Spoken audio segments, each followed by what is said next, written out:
भारत आदिवासी party Kherwara विधानसभा के इस पांडाल में विराजमान हमारी माताएं बहनें, हमारे युवा साथी, बुजुर्ग वडील और खेरवाड़ा विधानसभा क्षेत्र से यहाँ के प्रत्याशी विनोद जी को मेरी ओर से अग्रिम शुभकामनाएं। और आप सब मिलके इस विधानसभा सीट पे अभी ये माल्यार्पण कार्यक्रम हो रहा था। इस कार्यक्रम में मेरा मन कर रहा था कि अभी ये माला पहनने और पहनाने का समय नहीं है, अभी यहाँ रगड़ा निकालने का समय है। अभी माला पहनने और पहनाने का समय नहीं है, अभी ये रगड़ा निकालने का समय है।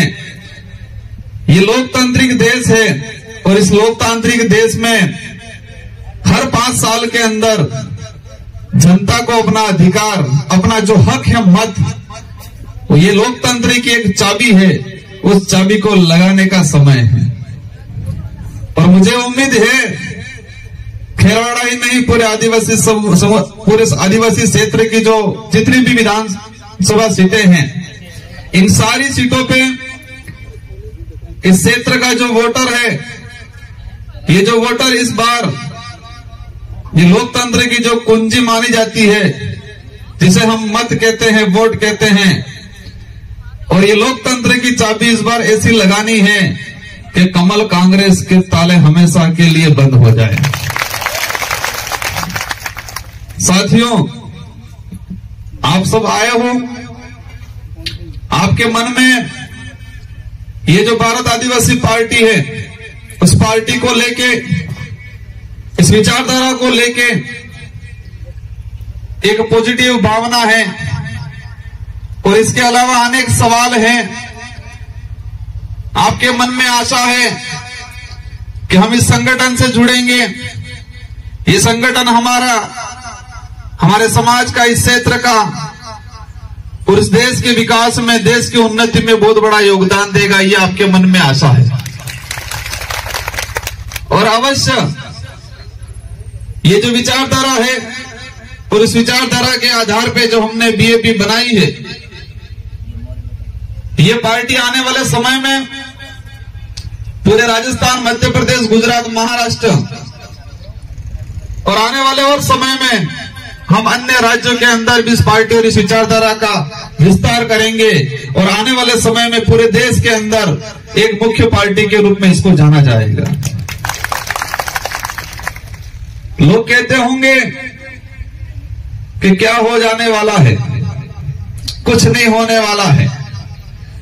जो आज खेरवाड़ा के क्षेत्र के, उदयपुर क्षेत्र में चर्चा चल रही होगी, थोड़े बहुत हैं, इकट्ठे हुए हैं, बिखर जाएंगे, ये बात चल रही होगी, आपका मनोबल तोड़ा जा रहा होगा। लेकिन साथियों, ये बात मैं बता दूं, ये बात 2018 में हमारे डूंगरपुर में भी चलती थी। जब मैं विधायक का चुनाव लड़ा, मेरा शौक था, मैं अधिकतर टी शर्ट में ही घूमता। जब मैं कार्यक्रम में जाता, कहीं जाता, तो कमल कांग्रेस के कुछ लोग देखते, हंसते, क्या सोरो हो करवानो है। लेकिन इस मंच के माध्यम से मैं 84 की जनता को सलाम करता हूं, जिस जनता ने कमल कांग्रेस को एक किया और मुझे चुन के विधायक बना के भेजा। विधायक बन के गए, इसके बाद कहने लगे कहीं नहीं थवानो है।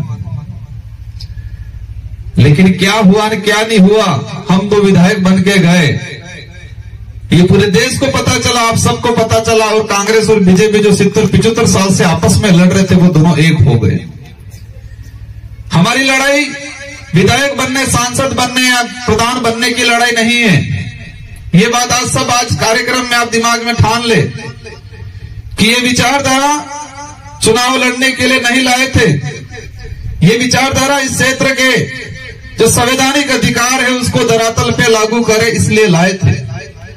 ये विचारधारा हमारा आदिवासी समुदाय जो बिखरा हुआ है, धर्मों में बिखरा हुआ है, अलग अलग समूहों में बिखरा हुआ है, इनको एक मंच पे लाने का काम करने के लिए विचारधारा लाए थे। ये विचारधारा हमारा जो दबा कुचला जो इतिहास है उस इतिहास को वापस लाने के लिए लाए थे। ये विचारधारा इस आदिवासी समुदाय, साथ में एससी, माइनॉरिटी, ओबीसी, जिनके साथ देश के अंदर भेदभाव होता है, छुआछूत होता है, शोषण होता है, उस शोषण, उस भेदभाव को रोकने के लिए विचारधारा लाए थे और शांतिपूर्वक तरीके से कार्यक्रम करते थे, समाज को जागरूक करते थे।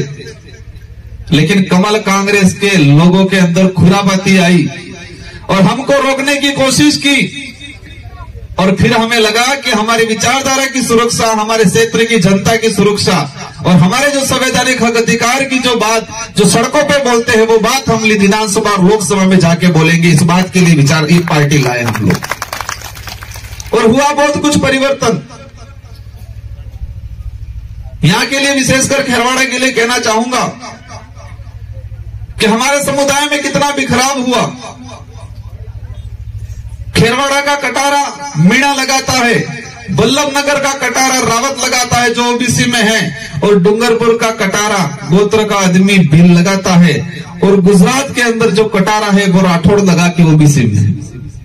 एक ही कटारा गोत्र का आदमी, एक ही खून का आदमी, जो बल्लभ नगर में है वो रावत लगाता है, खेरवाड़ा में वो मीणा लगाता है, और डूंगरपुर में है वो भील लगाता है, और गुजरात में है वो ओबीसी में जा रहा है। इस तरह से हमारे समाज को तोड़ा गया, इस तरह से हमारे लोगों को तोड़ा गया।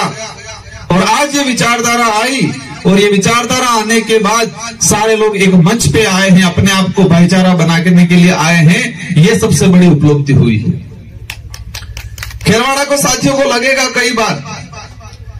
कई बार मीणा वाली बात को लेकर हम बोलते हैं, लेकिन ये विचारधारा सच्चाई बोलने के लिए ही लाए हैं। जो दबा कुचला इतिहास है इसको वापस जगाने के लिए लाए हैं, क्योंकि इतिहास नहीं रहेगा तो हम नहीं रहेंगे, और इतिहास नहीं रहेगा तो अधिकार भी नहीं मिलेंगे। आज खेरवाड़ा के अंदर एक अभी मुझे मिले, मैं एमबीसी से रिटायर्डमेंट हूं और तभी से मुझे लगा कि मुझे बात आज बोलनी पड़ेगी। ये जो इलाका है, इस इलाके का जो इतिहास में जाएंगे तो इतिहास में हमारी दो घटनाएं हैं।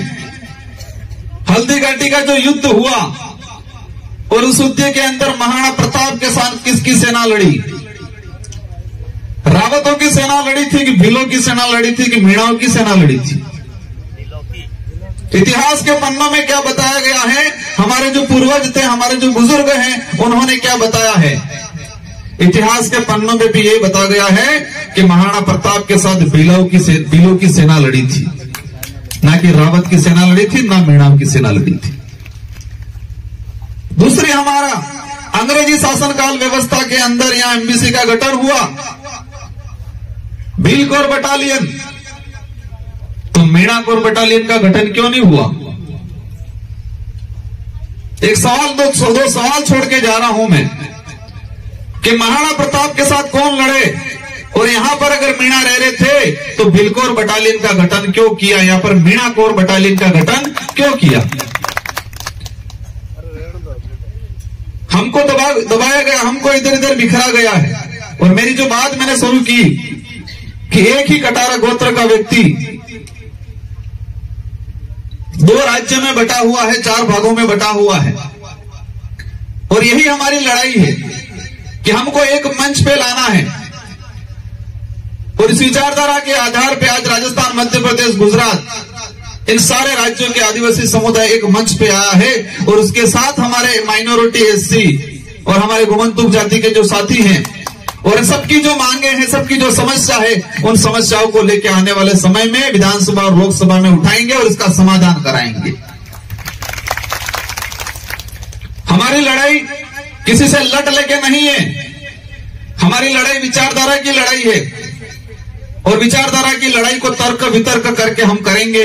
और मैं उन कांग्रेस बीजेपी के नेताओं को जो मुझे 2018 से बोलते हैं कि राजकुमार भाई ऐसे नहीं, ऐसे मैं ऐसे नहीं, ऐसे, मैं कहता हूं मैं आपके सवालों का जवाब मैं आपके बंद कमरे में नहीं दूंगा, खुला मंच होना चाहिए, और खुले मंच पे हम डिबेट करेंगे कि हमारी विचारधारा में क्या खोट है और तुम लोगों ने आज तक क्या किया है।